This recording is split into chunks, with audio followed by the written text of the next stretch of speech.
Hey guys, இன்றைக்கி நம்ம பார்க்க போகிற ரெசிபி என்னென்னா ட்ரெடிஷ்னல் ராஜஸ்தானி கடி எப்படி செய்யலான்னு பார்க்கலாமா. இன்றைக்கி நான் செய்ய போகிற இந்த கடி எனக்கு சொல்லிக் கொடுத்தது யாருன்னா ஒரு ராஜஸ்தானி ஆண்டி தான். நாங்கள் ராஜஸ்தானில் இருந்தப்போ சொல்லிக் கொடுத்தாங்க. ட்ரெடிஷ்னல் வே ஆஃப் கடி எப்படி செய்யலான்னு பார்க்கலாங்களா. இப்போ நான் 3 ஸ்பூன் ஆஃப் கடலை மாவு எடுத்திருக்கேன். எதுக்குன்னா நான் 1 கப் ஆஃப் கேர்டு எடுக்க போகிறேன்.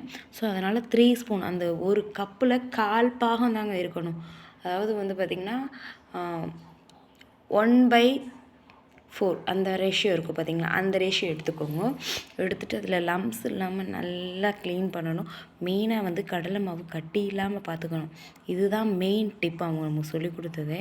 நல்லா கை வச்சு உடச்சி கடலை மாவை சலித்து எடுத்துக்கோங்க. இப்போ நான் 1 கப் ஆஃப் கேர்டு சேர்க்குறேன். ஸோ இந்த 1 கப் ஆஃப் கேர்டுக்கு இந்த கப்பில் 1/4 ஸ்பூன் கடலை மாவு சேர்த்துருக்கேன்.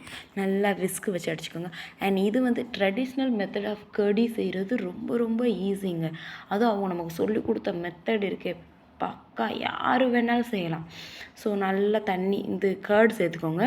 அந்த கேர்டு 1 கப் சேர்த்தோம்னா அதுக்கு 3 கப் ஆஃப் வாட்டர் நான் எடுத்திருக்கேன். ஸோ 3 கப் ஆஃப் வாட்டர் சேர்த்துக்கோங்க. சேர்த்துட்டு என்னென்ன மசாலா சேர்க்க போகிறோன்றதை பாருங்கள். என்ன சேர்க்க போகிறோன்னா ஃபஸ்ட்டு உப்பு சேர்க்குறேன். தேவையான அளவுக்கு உப்பு கூட நம்ம எப்போ வேணாலும் பின்னாடி கூட சேர்த்துக்கலாம். மஞ்சள் தூள் சேர்க்குறோம். மஞ்சள் தூள் சேர்த்துட்டு என்ன செய்ய போகிறோம், மிளகாத்தூள் சேர்க்குறோம். இதெல்லாம் சேர்த்து நல்லா கலக்கி எடுத்துக்கோங்க. விஸ்கு வச்சு கலக்குங்க, பெட்டராக இருக்கும் உங்களுக்கு.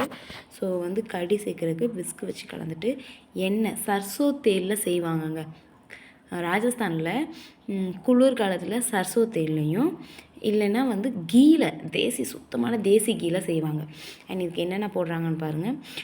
சீரகம் போடுவாங்க, மிளகு போடுவாங்க, கடுகு போடுவாங்க, கடுகு உளுந்த பருப்பு. ஆக்சுவலி அவங்க ராய் சேர்ப்பாங்க, சர்சோ சேர்க்க மாட்டாங்க, ராய் சேர்ப்பாங்க.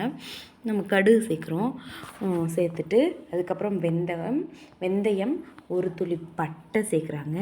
பட்டை சேர்த்த பிறகு என்ன சேர்ப்பாங்கன்னா கிராம்பு சேர்ப்பாங்க.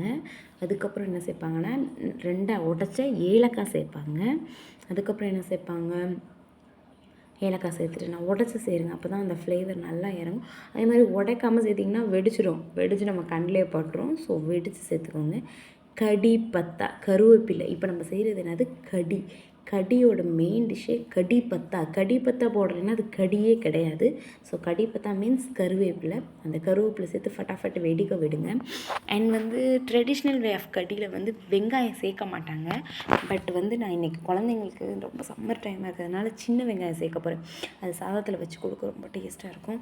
ஸோ என்ன பண்ணுவோம், ஒரு பவுல் ஆஃப் சின்ன வெங்காயம் தோல் வச்சு 2 கட் பண்ணி எடுத்து வச்சுருக்கேன். ஸோ அந்த வெங்காயத்தையும் இப்போ நான் சேர்க்க போகிறேன்.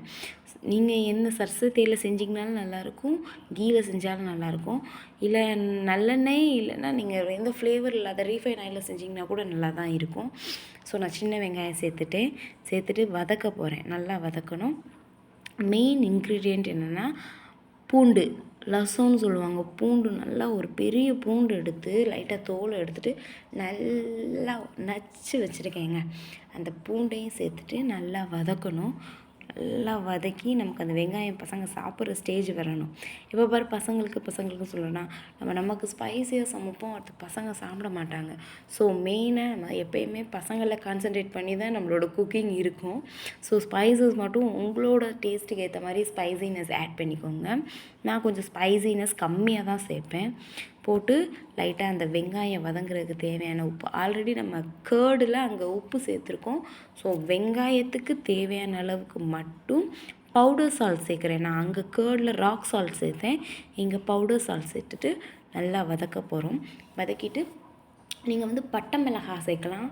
பச்சை மிளகாய் வேண்டாம், பட்டை மிளகாய் வத்தல் இருக்குது பாருங்கள், அது சேர்த்துக்கோங்க.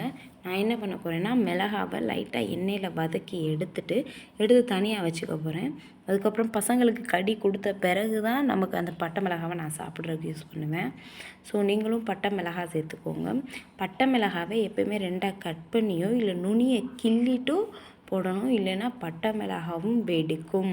ஸோ ஃபுல்லாக இருக்க பட்டை மிளகாய், இலாச்சி இதெல்லாம் பார்த்திங்கன்னா எப்போயுமே கொஞ்சம் பிரேக் பண்ணிவிட்டு நீங்கள் சேர்க்கணும்.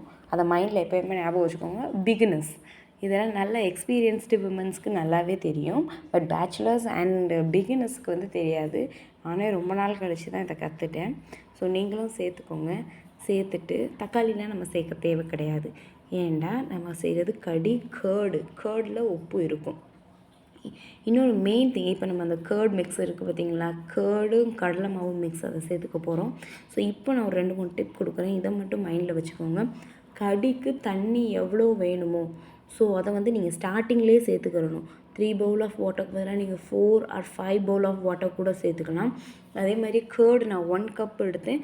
ரொம்ப புளிப்பான தயிராக இருக்குது அப்படின்னா நீங்கள் ஒரு 3/4 இல்லை 1/2 கப் கூட எடுத்தால் போதும். ரொம்ப புளிப்பான கேர்டை விட ஃப்ரெஷ் கேர்டில் செஞ்சிங்கன்னா ரொம்பவே நல்லாயிருக்கும். அதே மாதிரி தண்ணி வந்து லாஸ்ட்லலாம் சேர்க்கக்கூடாது, இன் பிட்வீன்லேயும் சேர்க்கவே கூடாது. ஸ்டார்டிங்லேயே எவ்வளோ வேணுமோ அவ்வளோ சேர்த்துக்கணும். ஏன்னா கடியில் நீங்கள் ஊடால தண்ணி சேர்க்குறீங்கன்ற பட்சத்தில் அந்த தண்ணி அப்படியே உங்களுக்கு பச்சை தண்ணியாகவே தெரியும். ஸோ முன்னாடியே சேர்த்துட்டு அதுக்கப்புறம் தான் நம்ம வந்து பாயிலிங்கை ஸ்டார்ட் பண்ண ஆரம்பிக்கணும். இதில் கடலை மாவு சேர்த்துக்கிறதுனால கடி செய்யும்போது அடுத்த மெயின் டிப்பு என்னென்னா, அதில் பபிள்ஸ் வர்ற வரைக்கும் நம்ம கிண்டிக்கிட்டே இருக்கணும். இல்லைன்னா கடலை மாவு அடியில் போய் தங்கிட்டு தீஞ்சிரும், பிடிச்சிக்கிறோம், கட்டி ஆயிரும். ஸோ இதெல்லாம் ஆகக்கூடாது அப்படின்னா நீங்கள் வந்து கைவிடாமல் கிண்டிகிட்டே இருக்கணும். எது வரைக்கும்னா அதில் அந்த பபிள்ஸ் வர்ற வரைக்கும். ஸோ அதுக்கப்புறம் மெயின் திங் என்னென்னா, கடி வந்து சில 5 மினிட்ஸ் 10 மினிட்ஸ் தான் பாயில் பண்ணணும், கிடையாது. கடி ஷுட் பி 30 மினிட்ஸ், 1/2 hour அதில் பாயில் ஆகியே ஆகணும். அதுக்கு பேர் தான் கடி.